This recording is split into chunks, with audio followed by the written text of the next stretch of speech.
Aquí andamos con la Reinita. Reinita, hola, ¿cómo está? ¿Para dónde vamos, Reinita? ¿A dónde? Al Cabrito. Vamos al Cabrito, aquí al... ¿Cómo se llama, Rubén, el Cabrito? ¿Dónde vamos? ¿Cómo se llama el lugar? Y aquí viene Rubén. La fogata. La fogata. Vamos al Cabrito, dile, Rubén. Al Cabrito, la fogata. Vamos al Cabrito, la fogata, tía.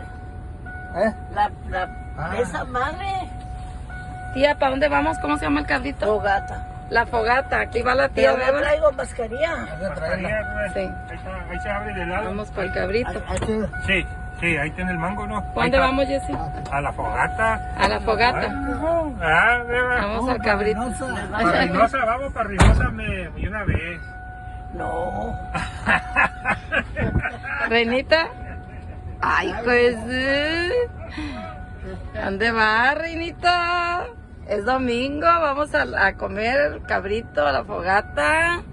Vamos aquí con la tía Beba, con Rubén, Jessy, mamá y yo a la fogata, al Cabrito. Son los únicos que nos invitan. Vamos a llevar a pasear. A la fogata. Ah, al sí. Cabrito. Tapaboca, Rubén. Sí. Sí, sí, porque no se lo tengo que poner ahorita. Ahorita que ya Sí. El tapaboca, Reinita. Mira cómo caen los cocos. Se va a chingar una riñonada, ¿verdad? Una riñonada, sí. Ya está la calabaza.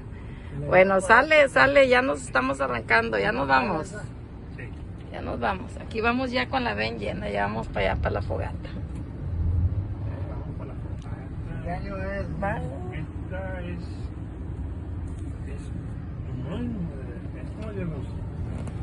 ¿Qué año es esta? ¿2000 o no? Está cuidada. Sí, no es muy nueva, güey. Pero Está equipada. sí, está equipada, no me trae falta el motor. A lo mejor ocupada nomás de vez en cuando. Sí, pues, no sé, pues el año que tiene y todo, o sea, que esto ya